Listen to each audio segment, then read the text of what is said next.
right now on 5 on your side at 10. Tonight, final draft. The Archdiocese lays out the last model for restructuring parishes. Why parishioners need to weigh in fast. Seclusion rooms. Schools use them to isolate children. But how often are they being used? The I-Team has the answer. But first tonight, another round of rain is moving in right now. Even some thunder is possible when the rain moves out and the winds pick up. A live look tonight of downtown St. Louis where light rain is coming down and it will be sticking around for the next several hours. Tonight we're in a weather alert. Good evening, I'm Mike Bush. And I'm Ann Allred. We will be in a weather alert tomorrow as well. Let's get to Chief Meteorologist Scott Connell on the timing of this rain, thunder, and gusty winds. Scott. You know, and the rain and thunder chances, they'll be gone by the time we wake up tomorrow morning, but that's what we're dealing with now. There's even a low chance we could see some flooding, especially when we get some of these downpours south of St. Louis. Here is your Weather First Doppler radar right now, tracking over the last couple of hours. Another expanding area of rain coming at us from the south and west. We go down to the areas that are more flood prone here because of the hilly terrain, Reynolds, Iron, Madison County, and stretching up towards Farmington, stretching up towards Potosi. You have some moderate rain in here, and that continues as you work into Franklin County. Now starting to see this area really spreading in over the western portions of the metro area right now, all because we're tracking a storm system that's just now entering southwest Missouri. Cape Girardeau's temperature's gone up a couple of degrees. We're still at 43 right now. As this strong system lifts to the north and northeast, it will continue to bring another round of rain, leading us to an inch or two for areas east and southeast of St. Louis, and that's most likely where we would have flooding concerns. Now, in addition to that, with the flood watch far to the south and east of St. Louis, wind advisory for most of our Illinois counties. The downpours and that thunder, that's going to be winding down by about 3 or 4 o'clock, but that's about the time the winds really start kicking in, and those gusty winds could be nearly 50 miles per hour at times tomorrow, especially east of St. Louis. We'll talk more about that when this storm finally gets out of here and what your weekend ahead looks like in just a few minutes, Ann. Thank you, Scott. And remember, you can get the Weather First forecast anytime on your phone. Text the word weather to 314-425-5355. Developing tonight, the woman caught on a Ring doorbell video right here, terrorizing a South St. Louis family and damaging their property, is now facing charges. Tonight, police say she is not in their custody. Our Robert Townsend is live outside police headquarters with reaction from the family, plus new details on the suspect's whereabouts. Robert. Mike, all day St. Louis police have said the suspect is not in their custody, but the victim's daughter and a source close to this case tell us Judy Klein is now at a hospital undergoing a mental evaluation. It's the first mugshot that I see of her in a whole year. I don't even want to see her. That's how Fatima Suarez reacted when she saw the mugshot of suspect Judy Klein. You're not American. Get off of my property. Suarez says for more than a year, Klein, a complete stranger, terrorized her family at their home in South St. Louis. Well, I get to see her now clearly, and she looks like a depressed person. Suarez says these Ring doorbell videos show Klein threatened her family, repeatedly banged on her mom and dad's front door with a hammer, stole their mail, and shouted racist and offensive remarks at them. Fatima told police Klein harassed her family 5 times. Illegals living here? Get out! My dad and my mom, they don't feel comfortable, like I said, opening up the windows, the curtains, and my little sister, she already knows what we mean by crazy lady, the one that broke into the house. Police say last January they applied for a burglary charge against Klein, but prosecutors refused to file charges. However, a spokesperson for the Circuit Attorney's Office tells 5 on Your Side that's not accurate. More than a year after the family first reported these videotaped incidents, today prosecutors charged Judy Klein with burglary, property damage, and unlawful use of a weapon. The videos have since gone viral. I just really hope they're not just saying this because it went viral, but hope, I want to see action. And while police say Klein is not in custody, Fatima Suarez says an attorney in the Circuit Attorney's Office tells her she's at the hospital for psychiatric treatment. I'm coming back. You wait and see. Suarez prays that doesn't happen. I want my family safe and nothing to happen to them. And this case is now getting national attention. Suarez tells me so far she has talked to several networks. Of course, I'll keep you posted. We're live downtown. I'm Robert Townsend, 5 on your side. Tonight, an 18-year-old and a 19-year-old are in jail. Police say they confessed to shooting and killing a man inside a home in St. Anne. According to court documents, Marlos Moore and Antonio Jones lured the victim to a home on Millwood Avenue last week and tried to rob him. Both face second-degree murder and robbery charges. Tonight, the city of St. Charles is asking a federal court to intervene in its dispute with the EPA and Ameren over water contamination concerns. The city wants the EPA to require Ameren to help pay for cleanup at the Elm Point well field. According to court documents obtained by 5 on your side, the city argues a proposed agreement is unfair and ignores substantial new data. It goes on to say it's a flawed assumption that contaminants will remain at safe levels in the city's water supply. Tonight, the latest draft of the Archdiocese of St. Louis's All Things New plan is out, and it's very different from previous versions. 5 on your side's Laura Barczewski joins us now with reaction from parishioners. And this is the final draft for the parishes, right? It is, Anne, and parishioners of 2 churches tell me they still have mixed feelings because this is going to be a big change, even if their parishes largely stay intact. The Archdiocese of St. Louis is taking 178 individual parishes and turning them into 88 of what they call pastorates. A pastorate is a community that is under the guidance of one pastor with one pastoral team and staff. There are several different types of pastorates, but it really depends on the location and size of the parishes. One option is the parish largely stays the same. For example, in Planning Area 10, Immaculate Conception Darden is shaded in purple by itself. The second option is multiple separate parishes share one pastor and pastoral team, but still remain individual congregations. For example, St. Gianna's in Wentzville is shaded in green in the same pastorate as Immaculate Heart of Mary. Elizabeth Meineke with Friends of St. Gianna's says she feels like their concerns were not taken into consideration. Essentially one pastor in charge of a growing parish in St. Gianna and a very large parish. I believe there are over 1,200 or around 1,200 in Immaculate Heart of New Meli. That's a lot to try to argue that is good for increasing people's access to sacraments. The third pastorate option in some areas would be to merge individual parishes together to create one new parish. An example of a possible area this might happen is Planning Area 3, where there are a lot of churches right next to each other. So we need to make sure that we answer first, are these the right communities to come together underneath one pastor's vision before we can actually go case by case and figure out what it's going to look like in each area. In Planning Area 4, St. Ambrose, the Epiphany of Our Lord, and St. James the Greater are all in one pastorate. St. Louis alderman and member of St. Ambrose, Joe Vollmer, says he hopes St. Ambrose will remain its own congregation even if they share a pastor. We've been through this before when other parishes have closed their schools and the schools and taken in the other students. So yes, it's a very welcoming situation. I think everyone will find it to be workable.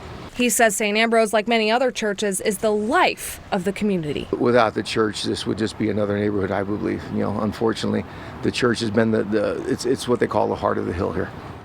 Parishioners have until next Wednesday, February 15th, to take a look at the maps and give any additional feedback. This will be the last published draft before the final decision is made and announced on May 28th.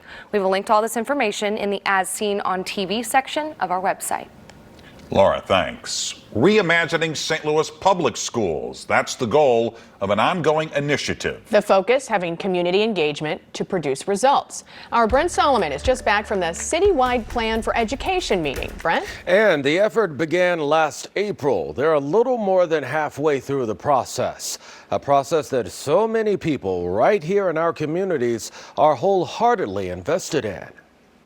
Do you know you can lie what you want to lie if you try to lie what you can lie? 6th grader Artist Powell has discovered a new talent, reciting poetry. It makes sense when you ask her favorite subjects. I love reading, writing, and all that. How can we get more students to fall in love with learning and support them to come out on top? That's why these folks are here. We have some of the top performing schools in the state. We have some of the lowest performing schools in the state. St. Louis Public Schools Board President Matt Davis is glad to see all sectors of the community coming together to help create a citywide plan for education. We've got architects, we've got safety experts, we've got community experts. Even police, educators working with the public to improve school safety, infrastructure, and support for the real-life experiences some students have when they're not in school. There has been historically this divide, us and them, and they're taking our resources and so on, and they're not giving us resources. Dr. Jerry Kettenbach works with charter schools, but sees the need to collaborate. So they're all our kids, right? It's looking at beyond the borders of the school buildings themselves and saying what's going to best benefit all of the kids in the city of St. Louis, no matter who's educating them. Be what you can be, learn what you must learn, do what you can do, and tomorrow your nation will be what you want it to be. Talented young lady there. The group will have one more meeting before creating a final action plan, and everyone is welcome. It will happen on Wednesday, March 29th. Organizers say stay tuned for the location. More information at ksdk.com. It's a form of school punishment some parents fear comes with long-lasting consequences. It's still being kept as a dirty little secret. Tonight, the I-Team is getting answers from the state on school seclusion rooms. He's not your ordinary bear. Tonight, a wild tale of an escape and capture at the St. Louis Zoo. This dynamic weather system bringing the downpours now.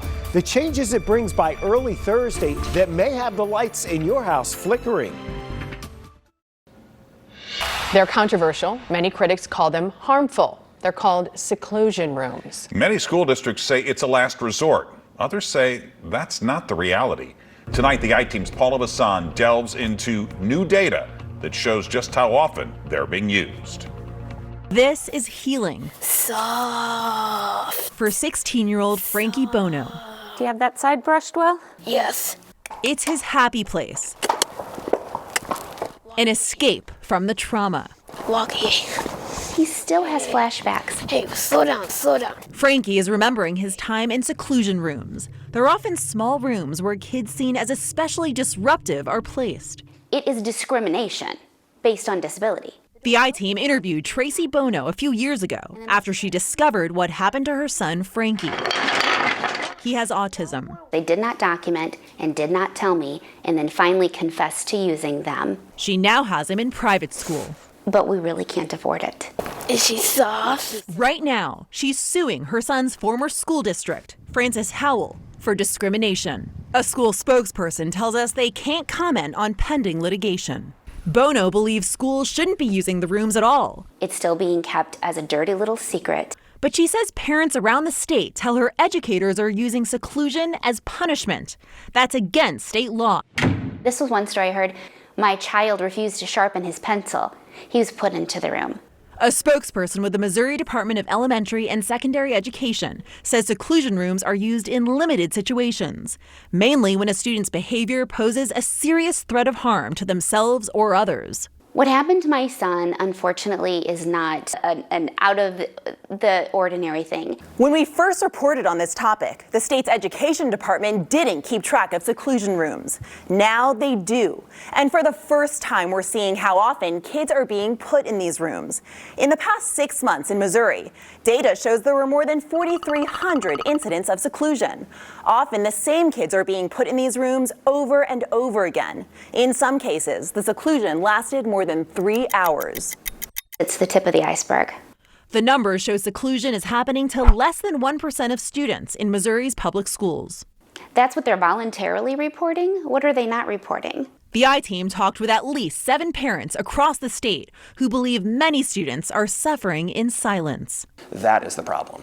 It's why Missouri lawmaker Ian Mackey created legislation that passed in 2021. It limited the use of seclusion rooms to the most serious incidents. It called on schools to report them. Problem is, parents tell the I-Team no one is holding them accountable. Does your legislation go far enough? No, we see very clearly it does not. Is there a better alternative to seclusion rooms? Yes. Mackey requested $1 million in last year's state budget. More resources for adults in school settings, particularly counselors and mental health professionals. It's something Mackey says schools aren't prioritizing. Walk. It means students like Frankie will deal with the consequences of wounds you can't see. Disability advocates we talked with say it's not just seclusion rooms we need to be worried about. It's also about restraint. The data we looked at shows schools broke the law at least 8 times when they used a type of restraint that can make it hard to breathe.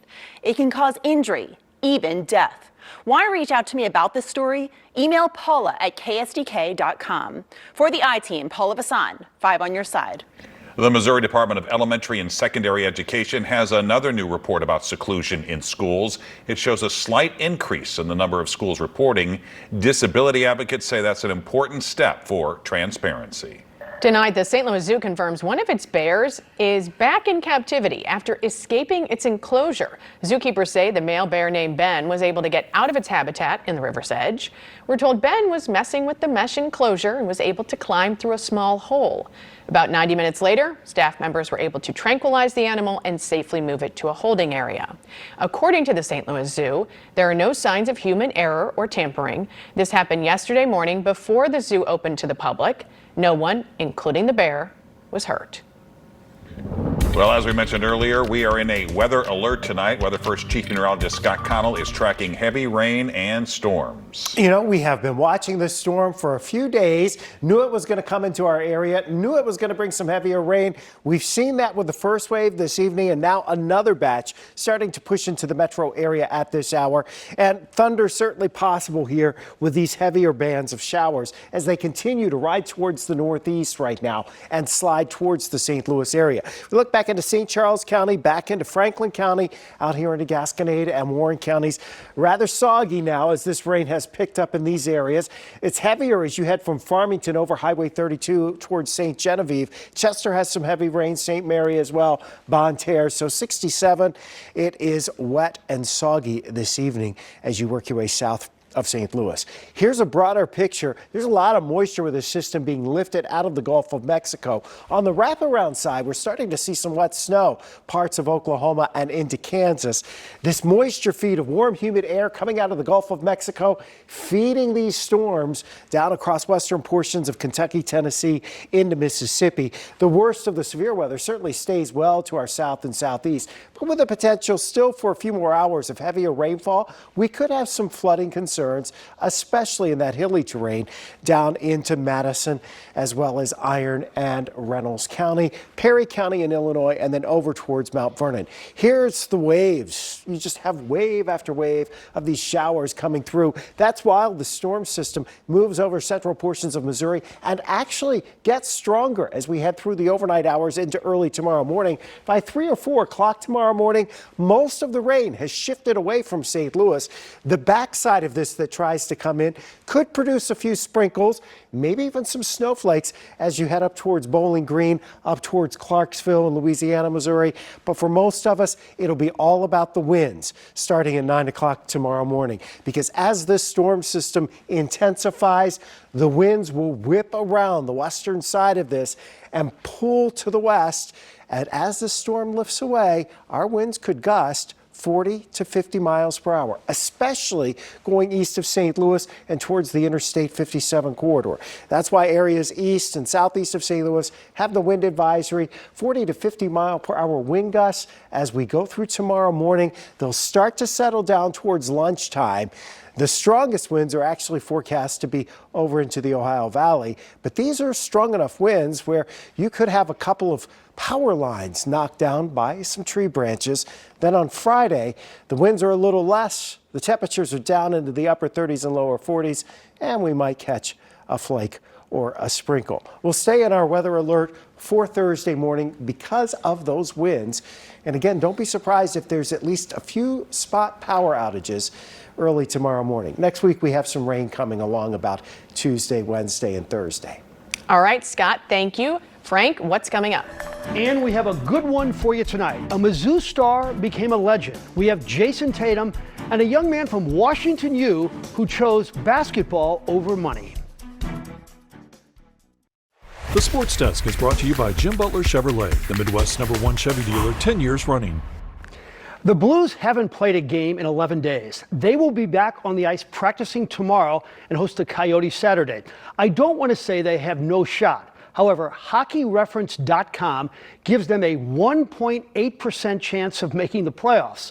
So I'm telling you, there's a chance. And the Blues won't be the only hockey team in action this weekend. The Lindenwood Lions, coached by this man, Rick Zombo, will host Stonehill College on Friday and Saturday. They've played a killer schedule in their first year of Division I hockey, but they have made progress. Wondering, does Rick have street cred with his 20-year-old players because he played in the NHL for 12 years?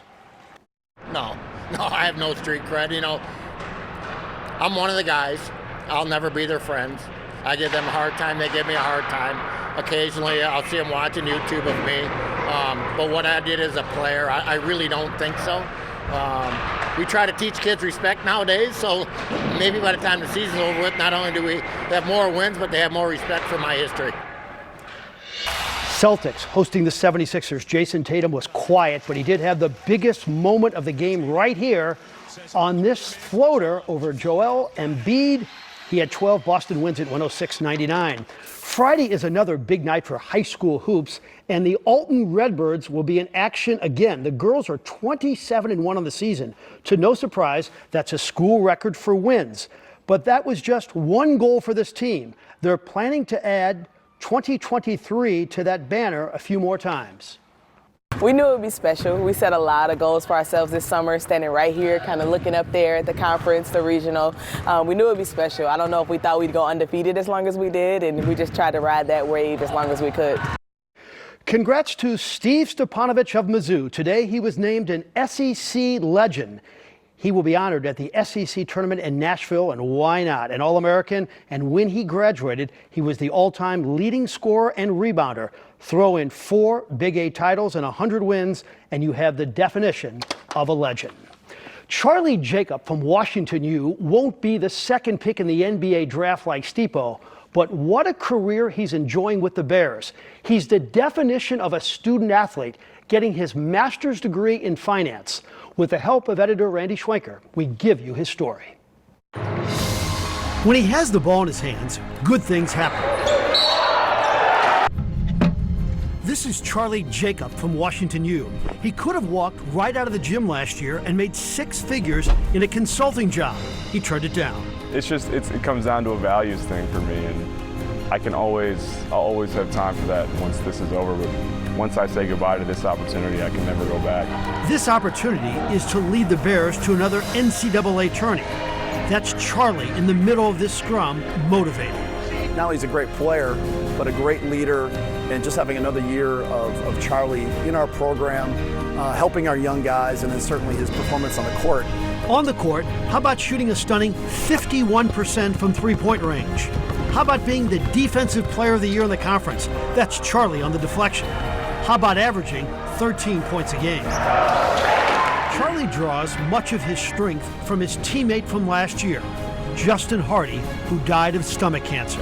I think a lot about his leadership last year, and I draw on that a ton this year, and how I interact with the team, how I lead, the energy with which I lead, all of that. I look to his example, and I feel him in this gym and in the locker room, everywhere we go. And where this is going may depend on Charlie Jacob, who gave up a lot to come back and play. I couldn't turn down the opportunity to come back and be with the guys. His GPA at Wash U is 3.8, and I told him that was the same GPA I had, but it took me 2 semesters to get there. So if you just add it up. Right, combined. Yeah. Exactly. Thanks, Frank. The rain's not going away. Scott will have the latest on what you can expect overnight and in the morning. Tonight, a St. Louis Make-A-Wish kid's dream has come true. He's in Glendale, Arizona for Super Bowl 57. 12-year-old Gavin, a Kansas City Chiefs fan, is battling a nervous system disorder. Before attending Sunday's big game, Gavin will attend the NFL Honors event. That's tomorrow, and take a private tour of State Farm Stadium on Friday. Scott, bring us up to date. Weather alert here. Yeah, so we're staying in our orange weather alert, which means not life-threatening, but a big impact, and that would be tomorrow morning's rush hour as we have wind gusts across the region tomorrow morning that could be in that 40 to 50 mile per hour range, especially going east of St. Louis. Right now, we're looking at the rain coming in and some rumbles of thunder in there as you go south and southeast of St. Louis. This whole shield of rain slides overhead, and most of it is gone by daybreak tomorrow. Then it'll be the winds we have to deal with. And there you have it. 5 on your side at 10. The Tonight Show starring Jimmy Fallon is next. Jimmy's guest tonight, Queen Latifah. Start your day with Today in St. Louis beginning at 4 a.m. They will have the latest on this weather with Anthony Slaughter. Have a great tomorrow.